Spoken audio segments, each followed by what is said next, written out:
नमस्कार साथियों। आज हम ईर्ष्या तू न गई मेरे मन से शीर्षक के पहले अध्याय की व्याख्या करेंगे।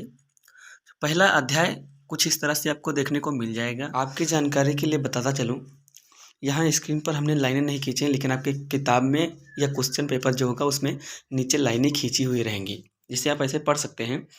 ईर्ष्या का यही अनोखा वरदान है, जिस मनुष्य के हृदय में ईर्ष्या घर बना लेती है वह उन चीज़ों से आनंद नहीं उठाता जो उसके पास मौजूद हैं, बल्कि उन वस्तुओं से दुख उठाता है जो दूसरों के पास हैं। वह अपनी तुलना दूसरों के साथ करता है और इस तुलना में अपने पक्ष के सभी अभाव के उसके हृदय पर दंश मारते रहते हैं। तो कुछ इस तरह से पहला अध्याय है, जिसे आप पूरा पढ़ भी सकते हैं। वीडियो को छोटा करने के लिए हमने छोड़ दिया है। और ठीक इसके नीचे से में से 3 प्रश्न आपसे पूछे जाएंगे, जो आ बा सा करके आप देख सकते हैं नीचे लिखे हुए हैं। आपकी जानकारी के लिए यहाँ पर बताता चलो, हमने इन लाइनों के नीचे लाइनें नहीं खींची हैं। क्वेश्चन पेपर या आपकी बुक में नीचे लाइनें खींची हुई रहेंगी। तो यहाँ पर हमारा आ करके सबसे पहले सवाल पूछा गया है, प्रस्तुत गद्यांश के पाठ और लेखक का नाम लिखिए। बा में रेखांकित अंश की व्याख्या कीजिए और सा में प्रस्तुत गद्यांश में लेखक ने क्या कहा है। तो आप देख सकते हैं यहाँ पर बा में पूछ रहा है रेखांकित अंशों की व्याख्या कीजिए। तो अब मैंने आपको बताया ना कि इसमें हमने नीचे लाइनें नहीं खींची हैं, लेकिन आपके क्वेश्चन पेपर और बुक में लाइनें खींची हुई रहेंगी। तो चलिए हम लिखना शुरू करेंगे। एक बात यहाँ पर आपको ध्यान रहे, यहाँ पर देखो पहले पूछ रहा है आ में गद्यांश के पाठ और लेखक का नाम लिखिए। तो यहाँ पर हमें संदर्भ हेडिंग नहीं डालना है, सिर्फ उत्तर लिख के लिखना शुरू करना है। यहाँ पर छोटी छोटी गलतियाँ ना करें, क्योंकि छोटी छोटी गलतियाँ ही बाद में भारी पड़ जाती हैं। संदर्भ लिखने के लिए अक्सर हमसे काव्य में पूछा जाता है, जहाँ पर लिखा होता है प्रस्तुत गद्यांश का संदर्भ लिखिए। यहाँ पर संदर्भ नहीं पूछ रहा है, इसलिए हम संदर्भ हेडिंग नहीं डालेंगे, डायरेक्ट उत्तर लिख के लिखना शुरू करेंगे। जिस तरह से आप देख सकते हैं स्क्रीन पर लिखा हुआ उत्तर हेडिंग डाला है, इसके बाद आप पॉइंट डाल के लिखना शुरू कर दिए हैं। आप पॉइंट डालने के बाद हम लिखेंगे, प्रस्तुत गद्यावतरण हमारी पाठ्यपुस्तक हिंदी के गद्य खंड में संकलित एवं श्री रामधारी सिंह दिनकर द्वारा लिखित ईर्ष्या तू न गई मेरे मन से नामक मनोवैज्ञानिक निबंध से उद्गृत है, अथवा अग्रवत लिखित पाठ का नाम ईर्ष्या तू न गई मेरे मन से, लेखक का नाम श्री रामधारी सिंह दिनकर है। यहाँ पर हम लेखक डालेंगे, रचयिता नहीं डालेंगे, क्योंकि रचयिता काव्य में डाला जाता है और लेखक गद्य में। इसके बाद हमारा अगला पॉइंट होगा बा, जिसमें हमें रेखांकित अंश की व्याख्या करनी होती है। तो इसके लिए हम बा पॉइंट डालेंगे और हेडिंग डालेंगे रेखांकित अंश की व्याख्या, और इसके बाद लिखना शुरू करेंगे। कुछ इस तरह से हेडिंग डालेंगे, प्रथम रेखांकित अंश की व्याख्या, और लिखेंगे प्रस्तुत अंश में लेखक ने बताया है कि ईर्ष्या अपने भक्त को एक विचित्र प्रकार का वरदान देती है और वह सदैव दुखी रहने का वरदान है। जिस मनुष्य के हृदय में ईर्ष्या उत्पन्न हो जाती है वह अकारण ही कष्ट भोगता है। वह अपने पास विद्यमान अनंत सुख साधनों के उपभोग द्वारा भी आनंद नहीं उठा पाता, क्योंकि वह दूसरों की वस्तुओं को देख देख कर मन में जलता रहता है। ये हमारी होगी प्रथम रेखांकित अंश की व्याख्या। इसके बाद हमारी अगली हेडिंग होगी द्वितीय रेखांकित अंश की व्याख्या, जो कुछ इस तरह से होगी। द्वितीय रेखांकित अंश की व्याख्या हेडिंग डालने के बाद फिर से हम लिखेंगे, लेखक श्री रामधारी सिंह दिनकर जी का कहना है कि जब ईर्ष्यालु मनुष्य यह देखता है कि कोई वस्तु किसी अन्य के पास है लेकिन उसके पास नहीं है, तो उसके मन में पनपी यह अभाव की भावना सदैव उसे डंक मारती रहती है। लेखक का कहना है कि डंक से उत्पन्न कष्ट को सहन करना उचित नहीं है, लेकिन ईर्ष्यालु मनुष्य कष्ट को सहन करने के अतिरिक्त और कुछ कर भी नहीं सकता। तो बस इतना ही, हमें रेखांकित अंश की व्याख्या भी पूरी हुई। इसके बाद हमारा सा करके तीसरा सवाल था। हमारा तीसरा सवाल क्या था, लेखक ने क्या कहा है। सा करके पूरा सवाल कुछ इस तरह से था, प्रस्तुत गद्यांश में लेखक ने क्या कहा। इसका हमें आंसर लिखना है। तो इसके लिए भी हम सा पॉइंट करके लिखेंगे और इसके बाद उसका उत्तर लिख देंगे। सबसे पहले पॉइंट डालेंगे सा और उत्तर लिखना शुरू करेंगे।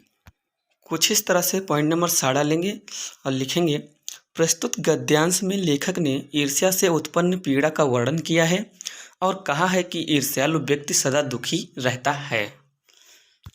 तो बस आ बा सा तीनों सवाल पूरे हुए। पहले पैराग्राफ से। तो बस आज के लिए इतना ही, मिलते हैं अगले वीडियो में। तब तक के लिए धन्यवाद। Like, subscribe and share.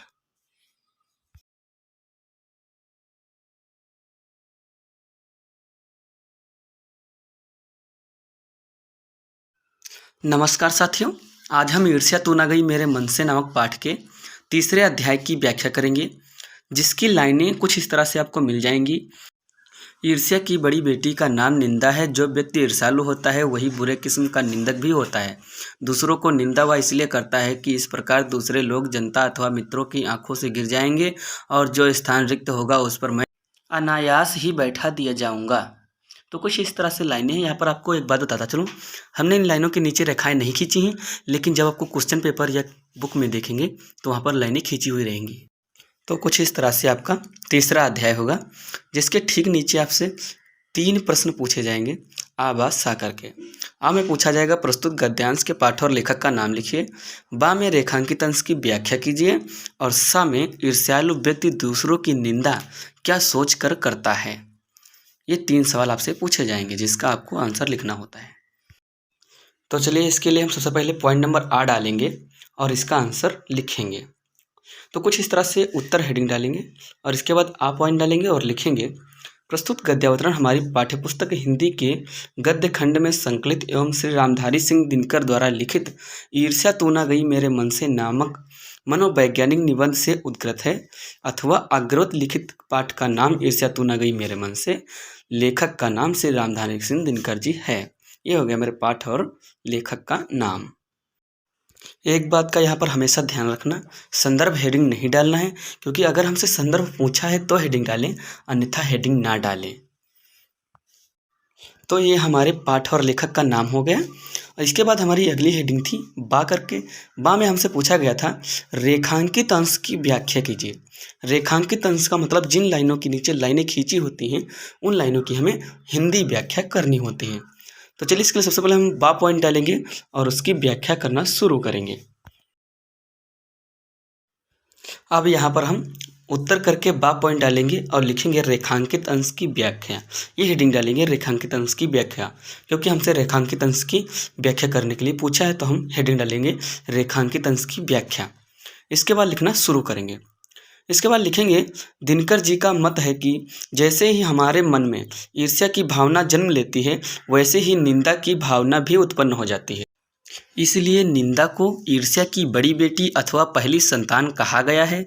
जो व्यक्ति किसी के प्रति ईर्ष्यालु होता है वह अत्यंत बढ़ा चढ़ाकर उसकी बुराई करता है। उसकी बुराई करने में उसे आनंद का अनुभव होता है। वह चाहता है कि अन्य लोग भी उस व्यक्ति की बुराई करें। उसके निंदा करने का उद्देश्य यह होता है कि वह व्यक्ति दूसरे लोगों की दृष्टि में गिर जाए। जब वह व्यक्ति जिसकी वह निंदा कर रहा है अपने मित्रों अथवा समाज के लोगों की नज़रों में गिर जाएगा, तो उसके द्वारा किए गए रिक्त और उच्च स्थान पर वह बिना परिश्रम के अधिकार कर लेगा। तो जैसा कि आपने यहाँ पर देखा कि दिनकर जी कह रहे हैं कि यदि हमारे सामने कोई आकर हमारे कोई निकटतम या मित्र की लाखों बुराइयां करता है, बहुत सारी बुराइयां करते हैं, जिससे हमारे मन में उसके प्रति सारा व्यवहार खत्म हो जाता है। ऐसी स्थिति में वह व्यक्ति की ऐसी सोच रहती है कि यदि किसी के पास कोई मित्र नहीं रहेगा तो वह बिना किसी मेहनत के हमें अपना मित्र बना लेगा। तो बस ये थी हमारे रेखांकित अंश की व्याख्या जो पूरी हुई। इसके बाद हमारा सा करके तीसरा सवाल था। तीसरा सवाल में हमसे क्या पूछा गया था, जरा एक नज़र डालते हैं। हमारा तीसरा सवाल था ईर्ष्यालु व्यक्ति दूसरों की निंदा क्या सोच कर करता है, जिसका हमें आंसर लिखना था। तो चलिए, इसके लिए सबसे पहले हम पॉइंट डालेंगे सा और उसका आंसर लिख देंगे। तो कुछ इस तरह से सा पॉइंट डालेंगे और लिखेंगे ईर्ष्यालु व्यक्ति दूसरों की निंदा या सोच कर करता है कि जब निंदित व्यक्ति समाज की नज़रों से गिर जाएगा तब उनके स्थान पर वह स्वयं विराजमान हो जाएगा। तो ये हमारे ईर्ष्या तू न गई मेरे मन से नामक पाठ के तीसरे अध्याय की फर्स्ट, सेकंड, थर्ड तीनों सवालों के आंसर पूरे हुए। आभासा, पाठ और लेखक का नाम, रेखांकित अंश की व्याख्या और तीसरे सवाल का आंसर सा का। तो बस आज के लिए इतना ही, मिलते हैं अगले वीडियो में। तब तक के लिए धन्यवाद। Like, subscribe and share.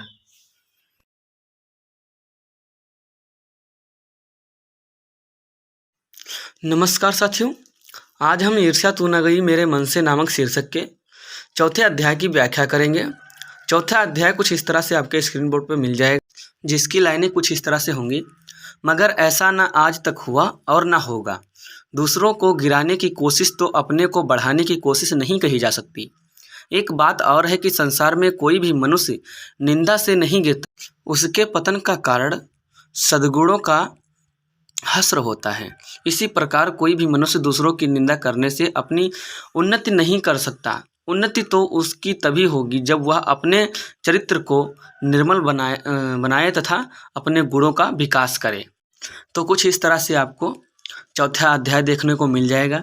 एक बात यहाँ पर आपसे बताता चलें, हमने इन लाइनों के नीचे रेखाएं नहीं खींची हुई हैं। क्वेश्चन पेपर या आपकी बुक में रेखाएं खींची हुई रहती हैं। इसके बाद इसके ठीक नीचे आपको आ बा सा करके 3 प्रश्न पूछे जाएंगे। आ में होगा प्रस्तुत गद्यांश के पाठ और लेखक का नाम लिखिए। बा में रेखांकित अंश की व्याख्या कीजिए। और सा में किसी व्यक्ति की उन्नति कैसे हो सकती है। इन 3 सवालों के जवाब आपको अपनी उत्तर पुस्तिका में लिखने होते हैं। तो इसके लिए सबसे पहले हम पाठ और लेखक का नाम पूछ रहा है। इसके लिए हम सबसे पहले पाठ और लेखक का ही नाम लिखेंगे, लेकिन संदर्भ हेडिंग नहीं डालेंगे क्योंकि हमसे पाठ और लेखक का नाम पूछ रहा है। तो इसके लिए सबसे पहले हम उत्तर हेडिंग डालेंगे और आ पॉइंट लिखेंगे। आ पॉइंट में लिखेंगे प्रस्तुत गद्यावतरण हमारी पाठ्य पुस्तक हिंदी के गद्य खंड में संकलित एवं श्री रामधारी सिंह दिनकर द्वारा लिखित ईर्ष्या तू न गई मेरे मन से नामक मनोवैज्ञानिक निबंध से उद्गृत है, अथवा अग्रवत लिखित पाठ का नाम ईर्ष्या तू न गई मेरे मन से, लेखक का नाम श्री रामधारी सिंह दिनकर जी है। अतः यहाँ पर आप देख सकते हैं हमने संदर्भ हेडिंग नहीं डाला है, उत्तर डाल के आ पॉइंट लिख दिया। संदर्भ इसलिए नहीं डाला क्योंकि हमसे संदर्भ पूछ नहीं रहा है, इसलिए संदर्भ हेडिंग ना डालें। अतः इसके बाद हमारा बा पॉइंट आता है। बा पॉइंट में हमसे क्या पूछ रहा था, रेखांकित अंश की व्याख्या कीजिए।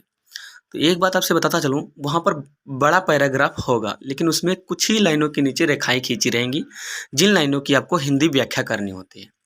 तो इसके लिए क्या करेंगे, सबसे पहले हम पॉइंट डालेंगे बा और इसके बाद लिखेंगे, हेडिंग डालेंगे रेखांकित अंश की व्याख्या और लिखना शुरू करेंगे। तो चलिए देख लेते हैं। तो जैसा कि आप यहाँ पर देख सकते हैं, बा पॉइंट डालने के बाद रेखांकित अंश की व्याख्या हेडिंग डालेंगे और इसके बाद लिखेंगे लेखक का कथन है कि जो व्यक्ति ऊंचा उठना चाहता है वह अपने ही अच्छे कर्मों से ऊंचा उठ सकता है। दूसरों की निंदा आदि करने से कभी कोई ऊपर नहीं उठ सकता। यदि किसी व्यक्ति का पतन होता है तो किसी की निंदा से नहीं, अपितु उसके अच्छे गुणों के नष्ट हो जाने के कारण होता है। इसलिए उन्नति के लिए आवश्यक है कि मनुष्य निंदा करना छोड़ दे और अपने चरित्र को स्वच्छ बनाए तथा अपने अंदर मानवीय गुणों का विकास करे। तो ये हो गई हमारी रेखांकित अंश की व्याख्या। इसके बाद हमारा पॉइंट था सा में हमसे क्या पूछा गया था, एक नज़र उस पर डाल लेते हैं। सा पॉइंट में हमसे पूछा गया था किसी व्यक्ति की उन्नति कैसे हो सकती है। तो चलिए इसके लिए सबसे पहले हम सा पॉइंट हेडिंग डालेंगे और लिखना शुरू करेंगे। तो कुछ इस तरह से सा पॉइंट डालेंगे और आगे लिखेंगे प्रस्तुत गद्यांश में लेखक का कहना है कि व्यक्ति अपने अंतर्गुणों का विकास करके ही उन्नति कर सकता है, निंदा से दूसरों को गिराकर नहीं हो सकती। तो ये था हमारे सा पॉइंट के पहले पॉइंट का आंसर। तो बस आज के लिए इतना ही, मिलते हैं अगले वीडियो में। तब तक के लिए धन्यवाद। Like, subscribe and share.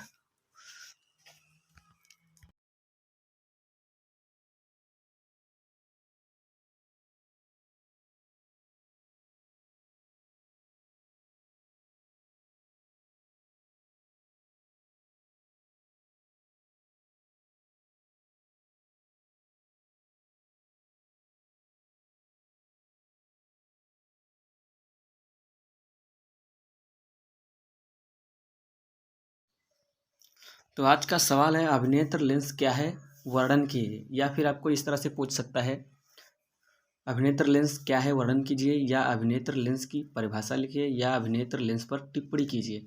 इन 3 प्रकार से आपसे पूछा जा सकता है। पूछने का आइडिया अलग अलग हो सकता है पर पूछेगा एक ही चीज़, अभिनेत्र लेंस। तो इसके लिए हम कॉलम में लिखेंगे आंसर और इसके बाद हेडिंग डालेंगे अभिनेत्र लेंस और नीचे लिखना शुरू कर देंगे। यह एक ऐसा लेंस है जो वस्तु का प्रतिबिंब सदैव रेटिना पर बनाता है। इसकी प्रकृति उत्तलीय होती है जिसे पक्षमाभी पेशीय व्यवस्थित रखती है। ये आपके सवाल का आंसर पूरा हो गया। बस इतना ही लिखना है और ज़्यादा कुछ नहीं लिखना है। इसके बाद और दूसरी एक हेडिंग है, वो देख लेते हैं। यह हेडिंग बहुत ही इम्पोर्टेंट है, नेत्र की समंजन क्षमता, जो हमेशा अक्सर पूछा ही जाता है। तो चलिए इसके लिए भी हेडिंग डालेंगे समंजन क्षमता और नीचे लिख देंगे।